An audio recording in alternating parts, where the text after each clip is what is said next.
ces paroles de Torah soient dédiées à la guérison rapide, au rétablissement de Moshe Raphaël Nissim Ben Kamil, pour la guérison rapide de Eliyahu Hananel Ben Ruth Mesodi, de Rivka Bat Menana et de Ruth Mesodi Bat Rivka, et Gabriel Ben Rivka. Yosef Hatzadik se dévoile à ses frères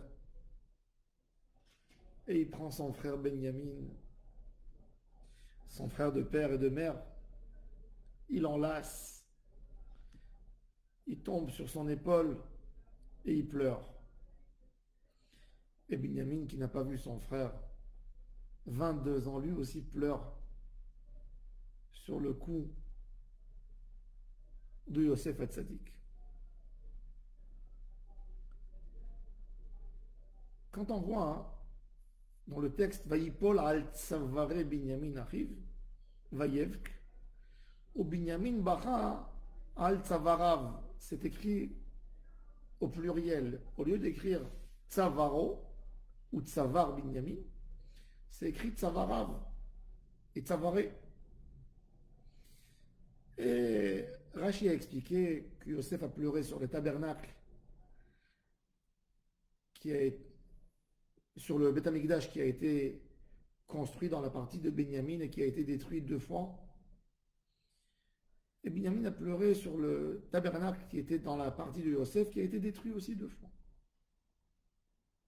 Comme ça, la Gemara, elle dit, dans le traité Megillah, la feuille 16, si vous voyez là-bas, et Rashi, ici, sur place. C'est-à-dire, Yosef pleure au moment où il se dévoile. Yosef dit à ses frères,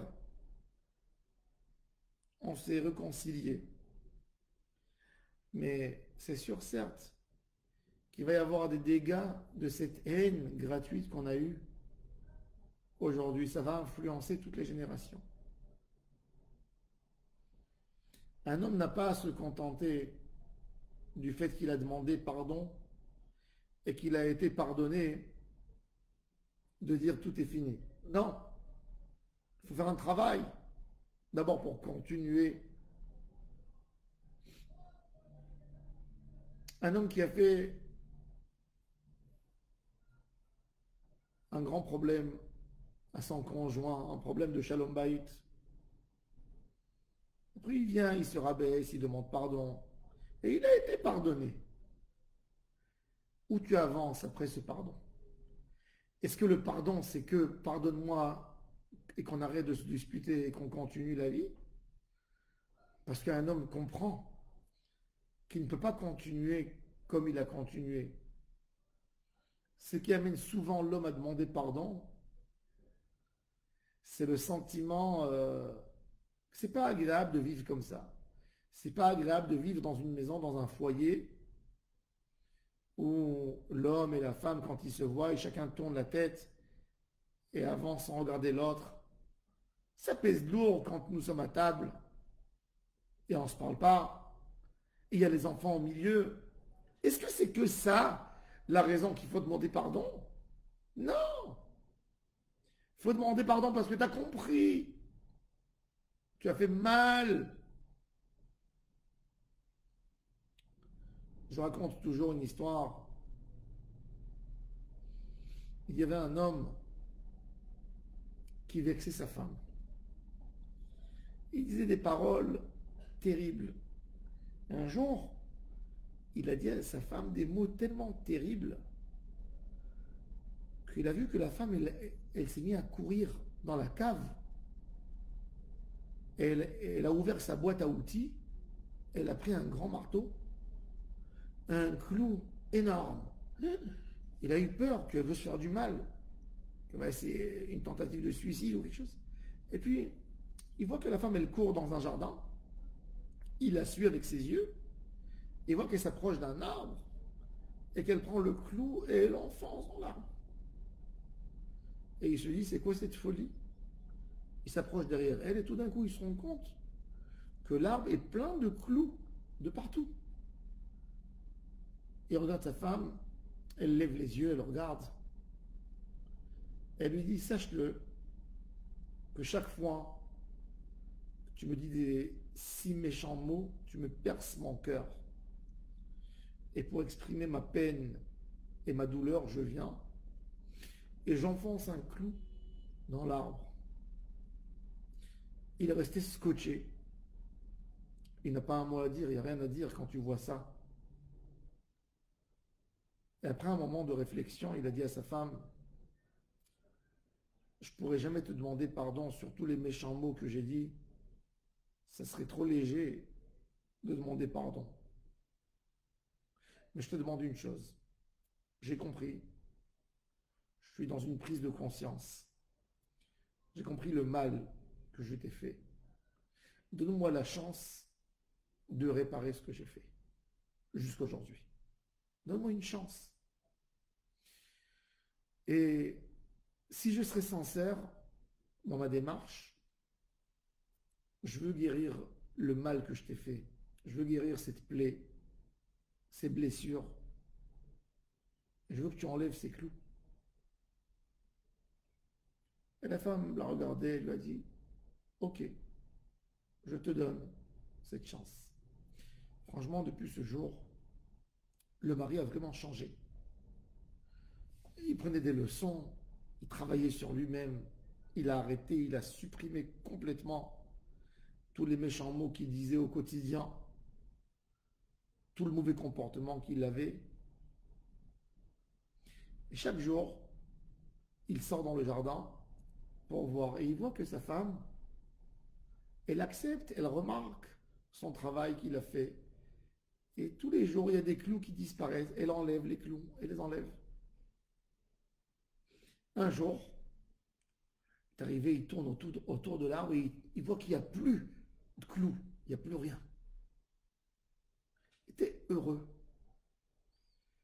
Il est parti, il a fait des courses, il est rentré à la maison, il a enlacé sa femme, il s'est mis à pleurer. Il a dit maintenant on va faire une grande fête, Baruch Hashem, j'ai fait un travail. Et sa femme elle lui a dit mon mari, mon cher mari, j'apprécie énormément ce que tu as fait jusqu'à aujourd'hui. Mais il me faut encore un peu de temps pour vraiment pardonner parce que c'est vrai, les clous ne sont plus là. Mais l'arbre est encore percé. Il y a des trous. Il faut guérir ça aussi. Quand on demande pardon, ça ne veut pas dire que tout a guéri, ça veut dire que l'autre n'est plus capable de vivre dans cette situation de détresse, de peine, de colère. Parce que la personne, quand il est coléreux, c'est lui-même qui souffre aussi. Et c'est ce qu'il dit Yosef à Tzadik. Yosef, il dit à ses frères, vous m'avez vendu. Ok. Il y a eu un gros moment. On a tous pleuré.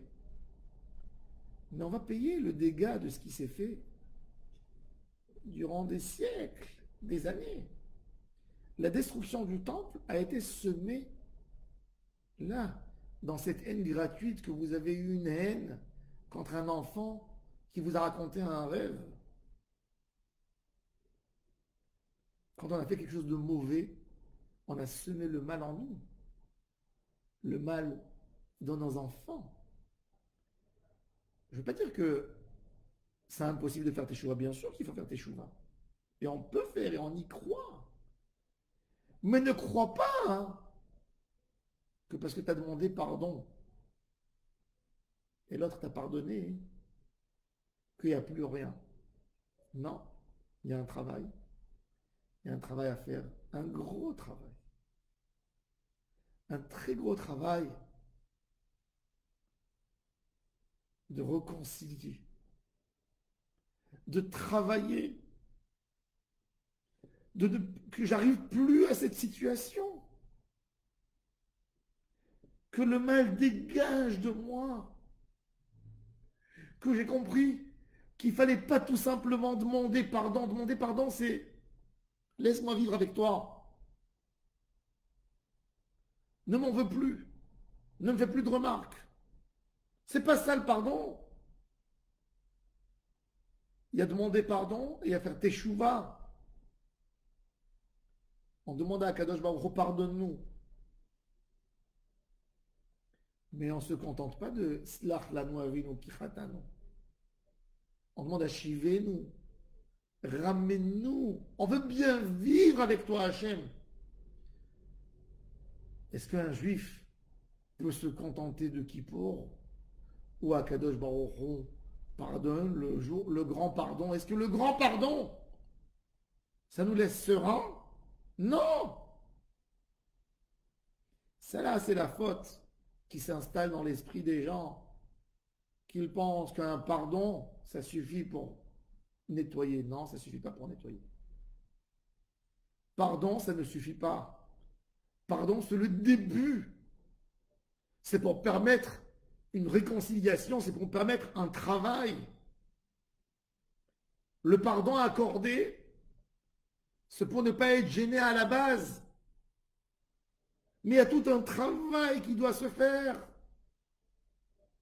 Une maîtrise de ton caractère, une maîtrise. Enlever, supprimer les mauvaises midotes qu'on a en nous. Se battre contre le Yetzer Hara. Ne pas arriver de nouveau à cette situation et retomber. Ça, c'est la Avodat Hashem. Et c'est ce qu'il dit Yosef à ses frères. On s'est réconciliés. Je vous ai pardonné. Pour l'honneur de mon papa. Pour ne pas gâcher ce moment. Parce que je suis roi et vous ne m'avez pas atteint. Mais le mal, il est encore là. Il est chez vous. Il n'a pas été guéri. Vous n'avez pas soigné. Ce mal, il existe en vous. Dans d'autres circonstances, ce mal, il peut ressortir, rebondir et ressortir. C'est ça ce qu'il faut guérir. Et c'est pour ça qu'il pleure avec son frère Benjamin. Il pleure sur le mal parce qu'il se dit, j'ai pardonné, d'accord. Il pleure avec Benjamin parce que Benjamin n'était pas dans la vente. Il pleure, et les deux pleurent, et Benjamin qui regarde, et qui pleure, qui dit, mon frère, tu as fait un effort, mais est-ce que cet effort, est-ce qu'il va être apprécié? Est-ce que ce pardon sera apprécié? Est-ce que ça va faire une vraie réconciliation? C'est ça l'idée. C'est ça l'idée qui doit nous traverser l'esprit. Quand on fait teshuva, il ne suffit pas de demander pardon à Hachem.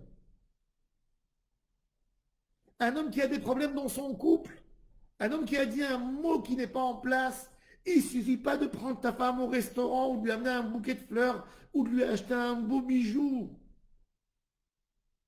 Le mal est resté en toi. Il faut enlever. Il faut dégager le mal de soi. C'est là qu'on fait une réparation.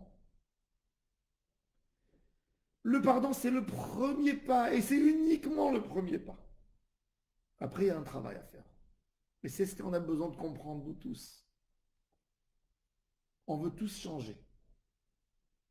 Mais ne faisons pas les choses artificielles. Il ne faut pas mettre un petit pansement et de dire qu'on est guéri. Il ne faut pas se voiler la face et pas se mentir et pas dire, ça y est, j'ai passé Kippour, j'ai demandé pardon. Non! Travail, un travail quotidien, tous les jours, chaque moment, chaque heure. Ça, c'est dur, mais c'est ce qui donne ses fruits. C'est ça ce qui va donner les fruits et c'est ça ce qui va changer l'homme. Que Dieu nous aide, qu'on soit vraiment têtu dans la réparation, qu'on s'entête et qu'on ne se contente pas d'un petit pardon artificiel. Et c'est avec ça qu'on va évoluer, c'est là, c'est ce qui donnera ses fruits, qu'on sera des meilleures personnes, des meilleurs hommes. Amen et amen.